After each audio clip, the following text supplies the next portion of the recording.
Siyatshisa kuthando nesithembu season 9 bethunani. Now apha ndizothetha ke ngosister kaMakhumalo obekunye notata uMusa Mseleku bedibene baphinda bathatsha ke nakulaa nto ibithethwe umacele esithi uMakhumalo wayekhulelwe kwaye unaye ingane phambi koba adibane notata uMusa Mseleku, ingane engasingekatata uMusa Mseleku. Now uSam ke uqale ke ngokuthi uyethuka ubona utata uMusa Mseleku encumile ngoba kaloku efonini bayalwa. Utata uMusa Mseleku athi ke hayi kube kaloku bembhedela ndaqonda uba yile nto kukho ii-cameras, mhlawumbi uba ii-cameras bezingekho ngengancumanga. Now uthi ke uSam ke uba uMakhumalo wafika kowabo ngo-3 AM ekhala ngenxa yento yenzeka ku-season 8 kaThando Nesithembu.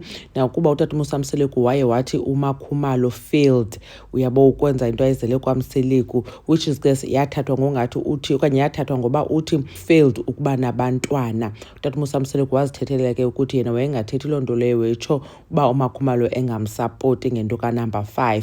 Watsho esitsho uba kwa uMakhumalo wamlwela ukuze abe kanti upha kwaMseleku, uba wengazange wamlelwa ngengazange wamthatha, so wamthatha kuba emthanda. Now into ke ngoku aye wayitsho utata uMusa Mseleku ngeyoba uMakhumalo le nto yoba engafumani bantwana akungenxa yakhe, kungenxa yoba caba kukhona umntu phaa efemelini yakhe owayenesiphiwo, and then ke ngoku wathi esasiphiwo yena akazusithatha, sizawuthathwa nguMakhumalo. So uMakhumalo ke ngoku ngenxa yoba engawenzi laa msebenzi wophilisa abantu, yiloo nto esokola ufumana abantwana. Watsho esongeza ke uba isiphiwo esiyana asimfuni umntu ajabule sibe sona singajabuli, uyabo. So yiloo nto ke ngoku uMakhumalo esokola ufumana abantwana. Uthi ke uMseleku ebengayithethi le nto kuba engumkhwenyana wapha kwaKhumalo. So ke ngoku uyabona uba abantu kuzode kuthiwe okanye kubekwe ityala kubantu abamzalayo, and loo nto akayithandi, kudala eyinyamezele kakhulu.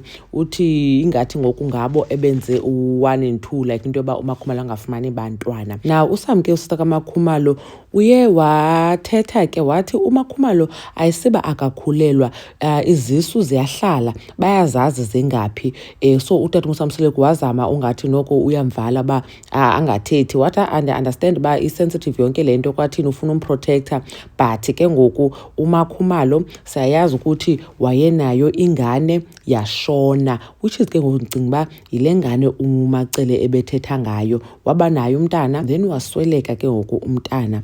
Wachaza uba uthobile futhi ikhona esinye isisusu esi sokugqibela caba saside saneenyanga ezi-5, uyabo. So it's not that ba akakhulelwa, it's not that ba zange abe nayo umntana at all. Sesukuba nomntana wasweleka umntana wakhe, sesukukhulelwa, iziswa zalunga, sesuka even ukhulelwa the last time pregnancy yayi 5 months. So akafelanga. So siyayazi ke ngokuthina uba uMakhumalo kuthiwa uye wane-ectopic pregnancies, so ii-tubes zakhe zombini zasikwa, nantso into esiyaziyo. But anganaye umntana nge-IVF le ubanjwe ngutata uMusa Mseleku ngoku ekubeni koba ku-season 8 wayethembisile ubuzayenza, but I think ngoku akayenzi kuba besilwisana ngale nto kaSam ke naye nobumbambile nangayo uba hayi ke xa ungadumamkeli uSam ke ungolu hlobo ungalo, nama ndizokuyenza i-IVF. So injalo ke betana into katata uMusa Mseleku. Abantu bathi waze wakhohlakala uMacele ade adlale umlabalaba ngento yomntana owaswelekayo. Niyakhumbula mos esithi kutata uMusa Mseleku sidlala umlabalaba okanye sidlala i-chess, and etshilo sithi basukele inyoka emgodini uzabafumana. So kuthiwa ke ngoku usebenzisa isitori sikaMakhumalo soba waswelekelwa ngumntana for udlala i-chess, ngoba usista kaMakhumalo confirmed uba uMakhumalo waba naye umntana.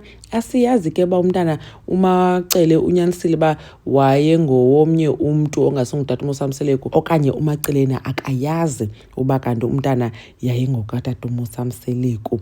Anyways, enkosi kakhulu bethu ngothi nibukele le video. Uyabulela kakhulu Mamgonda, ndibona kwivideo elandelayo. Bye.